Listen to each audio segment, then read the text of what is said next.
Para finalizar esta ceremonia de apertura, vamos a escuchar al ministro de Ambiente y Desarrollo Sustentable de la Argentina, el señor Sergio Bergman. Shalom Aleichem, Salam Aleikum, la paz para todos vosotros. Agradezco la invitación, la posibilidad de participar. Es una apertura que ya es casi medio programa. Y fundamentalmente porque ya a esta hora estaríamos en la tercera sección. A mí me gustaría simplemente manifestar, luego de lo que hemos escuchado, me perdí, después voy a recuperar lo del compañero Lingeri, pues llegué tarde, y decir, dado que estamos en un marco intercultural, interreligioso, decir amén, o sea, suscribimos todo lo anterior y lo ratificamos. Sí nos parece importante agregar un tema de sincerar las herramientas y las palabras que utilizamos para ver si tenemos los mismos comunes denominadores, lo que nos va a hacer mucho más eficiente y nos va a permitir acelerar parte del trabajo. Por eso también, sabiendo que ahora Monseñor Sánchez Orondo va a hacer la presentación, creo que todos estamos de alguna manera en la conjunción de las palabras que hoy nos invitan a este panel, a este seminario. Primero tiene que ver con el soporte de la ciencia y la academia en términos de que el paradigma que ellos proponen tiene que ser tomado como el punto de partida para la conversación y el intercambio, pero también ya hemos transcurrido, ya diría milenios, ¿no?, donde descubrimos que la discusión o el desafío que tenemos no es ni técnico ni científico, sino que es ético. Por lo tanto, esta conjunción de que la ciencia la necesitamos, pero la conciencia es lo que lo resuelve, forma parte de un primer diálogo que nosotros tenemos que enriquecer. Eso en realidad fueron monólogos y ahora tienen que dialogar. En definitiva, bajo el mismo concepto se imprime lo interreligioso y lo intercultural, donde quizás el debate que tenemos de fondo es discernir entre medios y fines. Por ejemplo, cambio climático tiene un componente duro científico y requiere respuestas técnicas. Y sin embargo es solamente un despertador, un indicador. Es la alarma, tarde y mal, porque no pudimos temprano y bien, de que esto es inviable. Pero no por tener ninguna mala intención, sino por nuestra esencia de la humanidad. Nosotros solamente respondemos frente al límite ya agotado de todo. Y si bien la educación y la formación en valores trata de anticipar una disciplina que no es racional, porque ya desde lo racional podríamos habernos dado cuenta, sino que es justamente espiritual, más allá de cualquier confesión o tradición, solamente la expansión de la conciencia, que es disciplina del espíritu, puede permitir alinear la ciencia. Y lo que tenemos es una crisis, obviamente, de valores, que después se refleja en el último indicador, que es, otra vez, cambio climático es un enorme desafío, pero no es un fin, es un medio. Tenemos que resolver los desafíos del cambio climático, pero no estamos convocados por y para el cambio climático, sino a través de la urgencia, del emergente, que es esta emergencia del cambio climático. Estamos dispuestos a cuidar la casa común y, por lo tanto, volver a restablecer una agenda donde la primer sustentabilidad que nos compromete no es ni la del medio ni la del ambiente, sino la humana. Y aquí es donde todos estamos convocados a inscribir esta agenda dentro de una política de derechos humanos.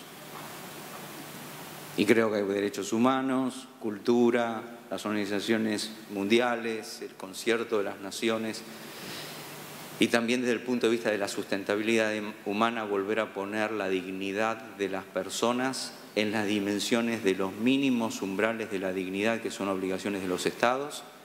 Y cuando hablo de derechos humanos vinculados a este desafío, a estos paradigmas, para nada soslayo los profanados del pasado por los que siempre requerimos verdad, memoria y justicia, sino que los tenemos que actualizar de manera tal de volver a insuflarlos con un compromiso político, que es una muy buena palabra cuando no se la desbasta ni se la degrada como hacemos con el ambiente, en la manipulación, ni sectaria, ni ideológica, no por no tomar partido, sino justamente tomar partido por una trascendencia, porque la política es lo único que tiene escala para impactar en la realidad y transformarla en bien común.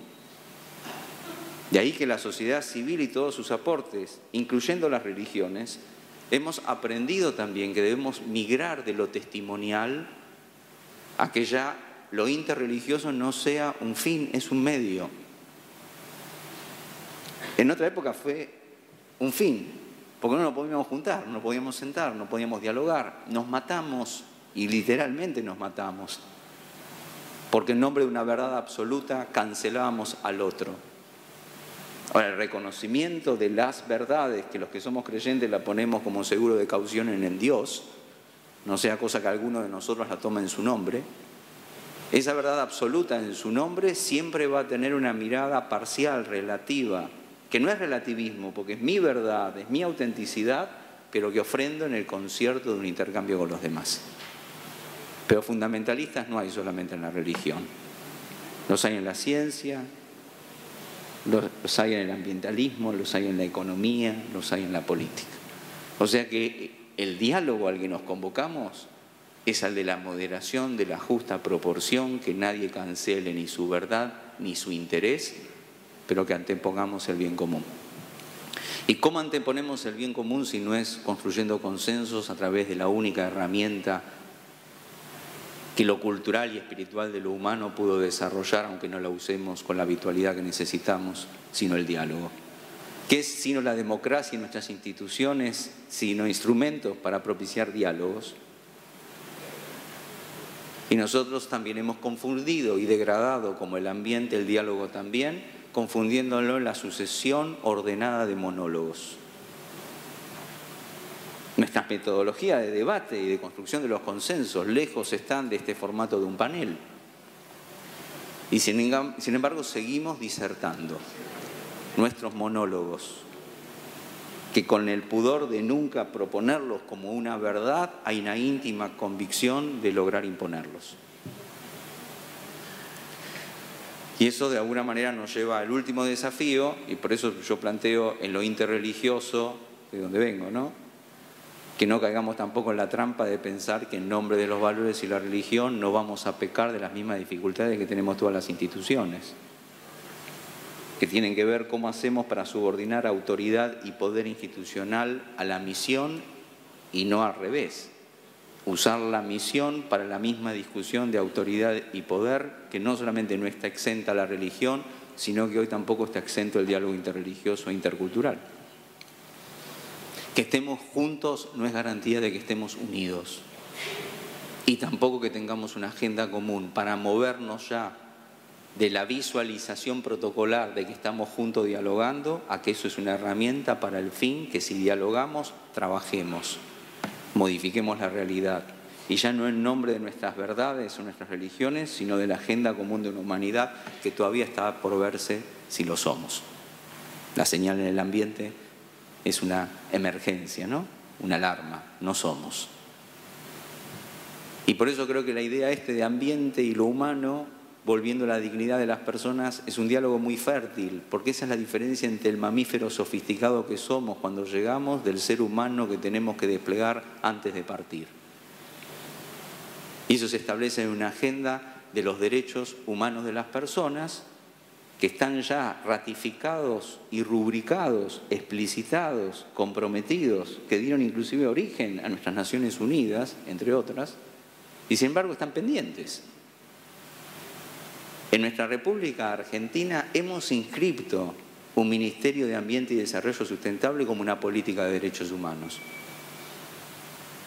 bajo una tipificación que desde el año 94 es constitucional. En la Argentina no los tenemos que militar más los derechos humanos, los tenemos que cumplir como obligación del Estado, pero al mismo tiempo como una conciencia expandida de una sociedad que tiene una lista toda de pendientes.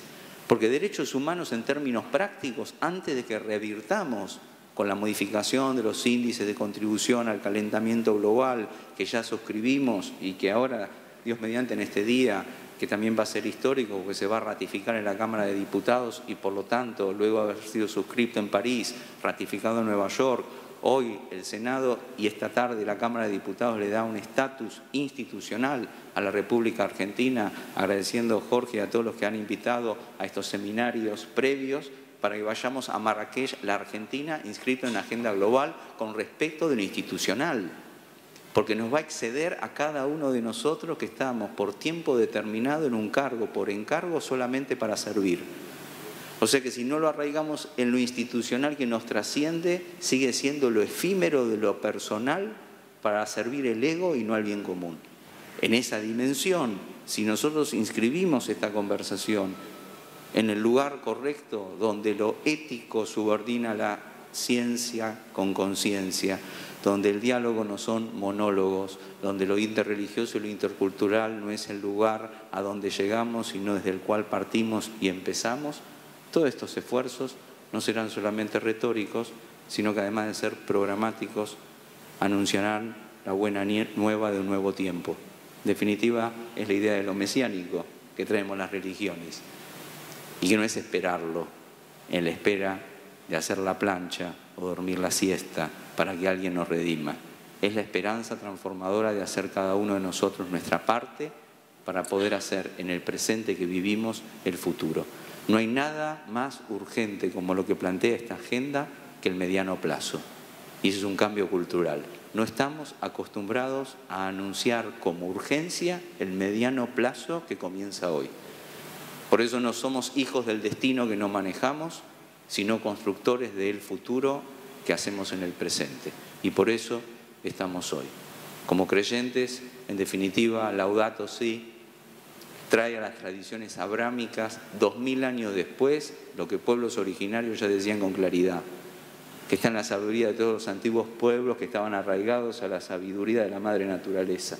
Y por eso nosotros venimos una vez más a no confundir la gratuidad de derechos adquiridos que malversamos y profanamos en una naturaleza que multiplicada a esa negligencia nos devuelve con este cambio climático, sino que tenemos el don de la gratitud, que no es la gratuidad, es reconocer y agradecer el don, comenzando por la vida de toda persona, que por los derechos que tiene por ser humano en esta agenda se traducen en agua potable, en cloaca, en techo, en salud, en pan, en trabajo, en educación, para ser protagonista y artífice de un mundo mejor. Gracias por la invitación.